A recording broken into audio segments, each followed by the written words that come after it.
kisah cerita rakyat, yaitu asal mula Gunung Kawi yang sering dikunjungi para peziarah dan para wisatawan di Malang, Jawa Timur. Gunung Kawi adalah sebuah gunung berapi di Jawa Timur, Indonesia, dekat dengan Gunung Butang. Tidak ada catatan sejarah mengenai letusan gunung berapi ini. Gunung Kawi terletak di sebelah barat kota Malang, merupakan objek wisata yang perlu dikunjungi bila kita berada di Jawa Timur karena keunikannya. Objek wisata ini lebih tepat dijuluki sebagai kota di pegunungan. Di sini kita tidak akan menemukan suasana gunung yang sepi, tapi justru kita akan disuguhi sebuah pemandangan mirip di negeri Tiongkok zaman dulu. Di sepanjang jalan kita akan menemui bangunan-bangunan dengan arsitektur khas Tiongkok, di mana terdapat sebuah kuil kelenteng tempat untuk bersembahyang atau melakukan ritual khas Konghucu. Gunung tidak perlu tinggi asal ada dewanya. Pepatah populer di kalangan warga Tionghoa ini bisa menjelaskan mengapa Gunung Kawi di Desa Wonosari, Kecamatan Wonosari, Kabupaten Malang, Jawa Timur, sangat populer. Kawi bukan gunung tinggi, hanya sekitar 2000 meter, juga tidak indah, tapi gunung ini menjadi objek wisata utama masyarakat Tionghoa. Tiap hari ratusan orang Tionghoa, termasuk orang pribumi, naik ke Gunung Kawi. Masa liburan plus cuti bersama lebaran ini sangat ramai, karena terkait dengan kepercayaan Jawa, kejawen, maka kunjungan biasanya berhubungan dengan hari-hari pasaran Jawa, Jumat Legi, Senin Pahing, Syuro, dan Tahun Baru. Namun di sisi lain, motif para pengunjung yang datang ke pesarian ini pun sangat beragam. Ada yang hanya sekedar berwisata, berdoa, melakukan penelitian ilmiah, dan yang paling umum adalah kunjungan ziarah untuk memanjatkan doa agar pelanggaran terkabul. Awalnya makam Eyang Jugo di Gunung Kawi tidak dikenal sebagai tempat pesugihan hingga datangnya sosok pria dari daratan Cina bernama Tam Yang. Dikisahkan, Eyang Jugo pernah melakukan perjalanan ke daratan Cina.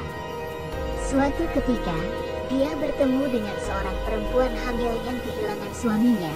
Lalu Eyang Jugo membantu ekonomi janda yang hidup dalam kemiskinan ini. Tentu saja perempuan ini sangat senang dan berterima kasih dengan bantuan Eyang Jugo.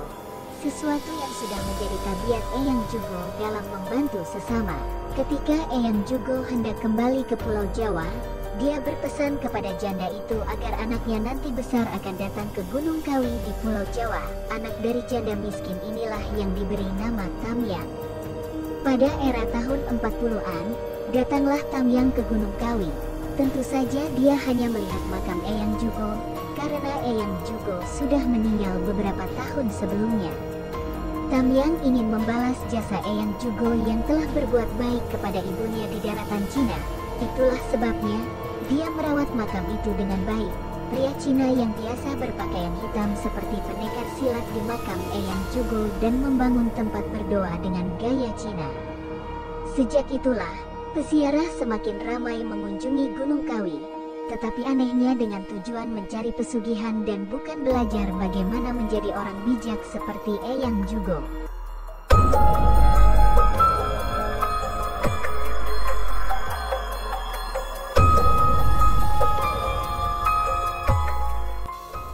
Pesugihan sangat sering kita dengar di tengah masyarakat yang dikait-kaitkan dengan mendapatkan kekayaan secara instan menggunakan cara bersekutu dengan makhluk gaib. Bagi pelaku pesugihan, ada ritual-ritual tertentu yang harus dijalani agar praktik pesugihan dapat berjalan dan pelakunya dapat menjadi kaya.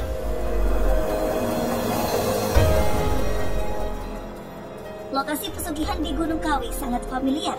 Artinya, lokasi ini juga disebut sebagai lokasi yang sering dijadikan pusat mendapatkan kekayaan secara instan menggunakan cara pesugihan dan bersekutu dengan makhluk gaib.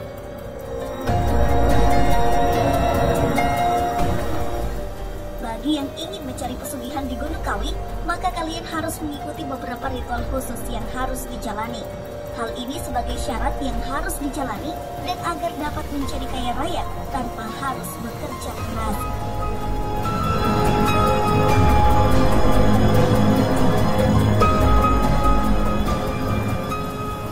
Di lokasi ini pelaku pesugihan harus menggelar ritual tapa berata, yakni melakukan ritual bertapa atau menyepi dengan tidak melakukan perbuatan-perbuatan seperti makan dan minum, berbicara, dan lain sebagainya.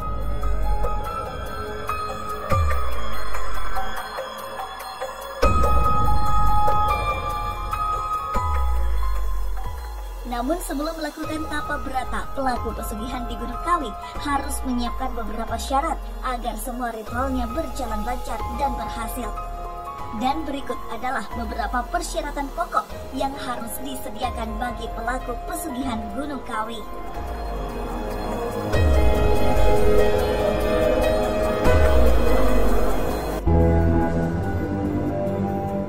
Dewandaru merupakan tumbuhan perdu dengan tinggi mencapai 5 meter dan hidup menahun. Ciri-ciri dari pohon dewandaru, batangnya berdiri tegak, berkayu, berbentuk bulat dengan kulit kayu berwarna coklat. Di Gunung Kawi, pohon dewandaru ada di kompleks makam Kiai Imam Sujono dan Raden Mas Zakaria II. Bagi pelaku pesugihan di Gunung Kawi ini, ada syarat khusus yaitu harus mendapatkan daun dari pohon ini. Sebelum melakukan ritual pesugihan, pelaku tidak boleh memetik langsung daun dari pohon dewandaru ini. Jadi, mereka harus menunggu daun dari pohon ini jatuh dengan sendirinya. Untuk mendapatkan daun ini, banyak dari pelaku pesugihan ini harus menunggu beberapa hari, bahkan beberapa minggu untuk mendapatkan daun dari pohon ini jatuh dengan sendirinya agar dapat digunakan sebagai persyaratan untuk ritual pesugihan. Pohon yang sudah ada sejak tahun 1871 ini tumbuh menjulang tinggi dan kini berbatas pagar besi setinggi 2 meter dengan lebar 0,5 meter tiap sisinya.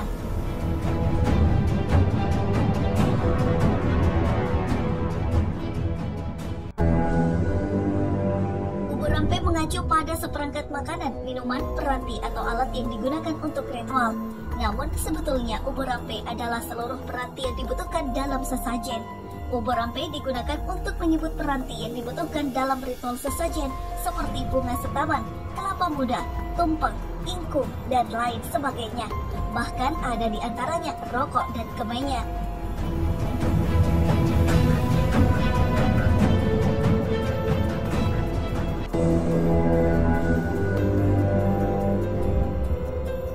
Dari beberapa syarat lainnya, syarat yang satu inilah yang merupakan syarat yang paling berat bagi pelaku pesugihan Gunung Kawi ini.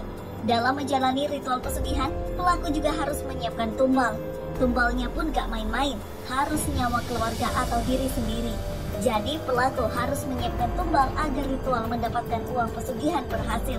Apalagi tumbalnya yang dimaksud adalah nyawa dari keluarga, atau jika tidak ditepati, maka pelakunya tersebut yang bakal jadi tumbal.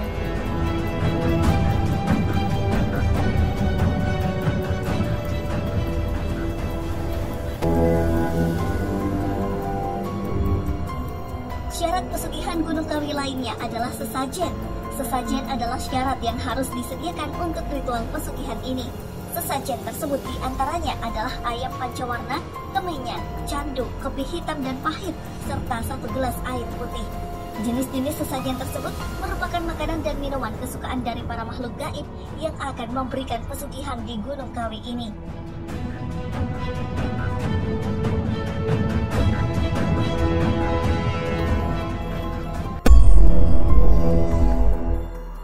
Tentang pesugihan Gunung Kawi ini, entah benar atau hanya mitos dan misteri belaka, karena sampai saat ini belum ada bukti secara ilmiah tentang aktivitas pesugihan ini. Yang pasti, semua kembali kepada keyakinan kita masing-masing. Lantas, bagaimana kalau menurut kalian semuanya tentang pesugihan Gunung Kawi ini? Apakah percaya jika orang menjadi kaya dengan datang ke tempat ini? Atau menganggap hanya mitos belaka? Jawab di komentar ya!